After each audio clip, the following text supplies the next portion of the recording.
Freedom Day by Max Roach and Abby Lincoln here on Democracy Now!, democracynow.org, the War and Peace Report. I'm Amy Goodman with Juan Gonzalez. At Tuesday's Senate Armed Services Committee hearing, former Navy General Counsel Alberto Mora blasted the Bush administration's abusive detention practices.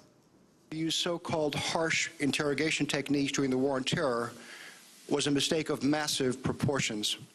It damaged and continues to damage our nation. This policy, which may aptly be labeled a policy of cruelty, violated our founding values, our constitutional system and the fabric of our laws, our overarching foreign policy interests, and our national security.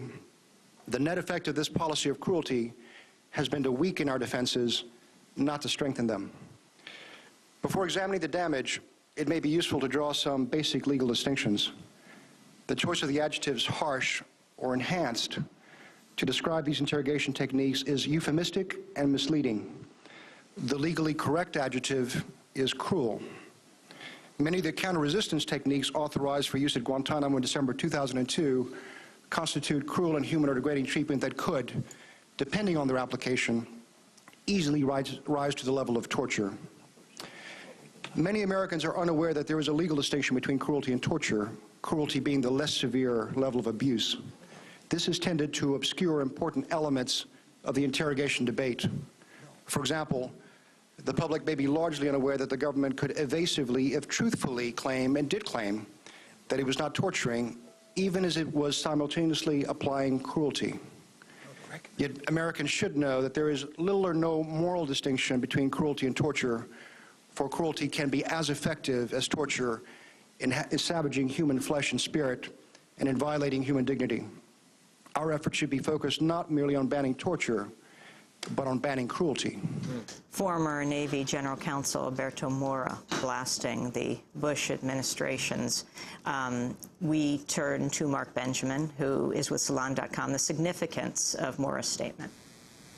I think it's very significant, and I think we're going to hear more and more very smart attorneys looking at the memos that came out that we were talking about from the Senate hearing, which are incredible, which show high-level Bush administration officials using techniques that were clearly, many military officials thought were illegal, and developing them into interrogation protocol. I just wanted to note that Mora is a fascinating figure in this whole story.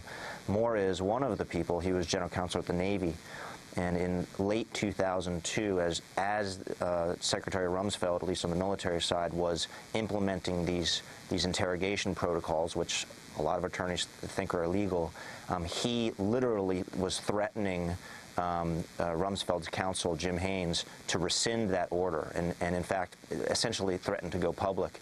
He succeeded in getting at least the paper pulled back. Rumsfeld did rescind it, but by that time the memo had already been sent to Afghanistan and on to Iraq. And what about the inability of Haynes to recall so many of the questions he was asked about, the specifics? What was the reaction to his faulty memory? I think the lawmakers were incredulous. I don't think they believe him.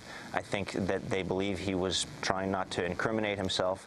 A lot of the people around Haynes during that period of time remember him aggressively pursuing this agenda on behalf of his boss. And by this agenda, I mean taking these tactics where we train, soldiers to withstand an interrogation by whoever who would violate the Geneva Conventions and turn that into our own interrogation tactics. As I mentioned before, one of the things he did, for example, was he told the military to stop reviewing this decision, because the military, as I said, the services had real problems with it because they thought it would be ineffective and they thought it would be illegal. Well, the Senate investigation confirmed the Pentagon sought the help of military psychologists as early as 2002 to devise so-called aggressive interrogation techniques. According to the Senate report, the Pentagon's then General Counsel, William Haynes, sent a memo in June 2002 inquiring about a military program known as SEER, Survival, Evasion, Resistance, and Escape. The program was originally designed to train Army soldiers how to survive enemy interrogations, but the U.S. military reverse-engineered the program and used it on prisoners held overseas. Dr. Stephen Reisner is a psychoanalyst and a leading critic of the American Psychological Association's policy governing the role of psychologists in interrogation Interrogations. He's running for president of the American Psychological Association and has received more nominating votes than any other candidate. The actual vote will take place in October. He joins us now in our Firehouse studio. Welcome to Democracy Now! Dr. Stephen Reisner, what did you learn? Well, what I learned is that what we had suspected. We had had bits of evidence coming from many different sources that psychologists, military psychologists, intelligence psychologists had been intimately and integrally involved in the government's program of abuse of prisoners and detainees. And what Carl Levin and the committee was able to do was to bring all of those bits of data together and expose the role of psychologists in justifying the techniques by having health professionals present. So the legal rationale was the cover rationale was supported, that it's not torture if you have a health professional present. The training process by using psychologists trained in SEER techniques to reverse engineer processes that were originally created to protect our own soldiers as part of the processes of abuse, that psychologists were supervising and training, and unfortunately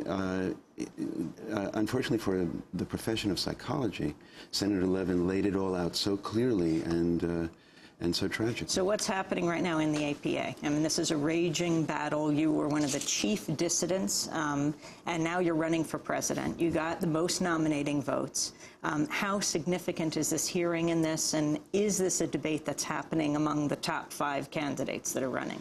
Well, I haven't seen any literature or very little literature from the other candidates about this issue. The APA leadership and the other candidates are hoping that what the APA has done thus far will make a significant change in the perception of psychologists and the actual behavior of psychologists in these areas. But I believe, and the psychologists that support me believe, that the APA has not yet gone far enough, and that given these revelations, it shows how much further the APA and psychology has to go.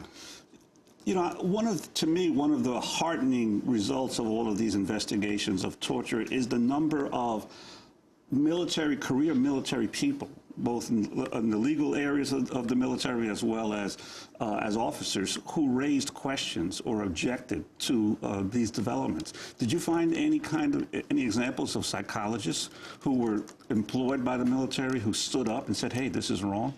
Yes, there's one. I'm glad to say there's at least one, and that was Michael Gellis, who worked with Alberto Mora, and he spoke out against these techniques. He was not a part of the biscuit interrogation. He wasn't part of their command. He was working for the Navy. He's a civilian employed by the military. But to date, I have yet to hear of a single intelligence or interrogating psychologist who spoke out against these techniques and against the rationale for these techniques and tried to change that during the time they were being used, or even now. There is not yet one who calls for an investigation of the use of psychology for abusive purposes. Now, to be clear, the American Psychiatric Association, the American Medical Association, both ban their members for participating in coercive interrogations? That's right.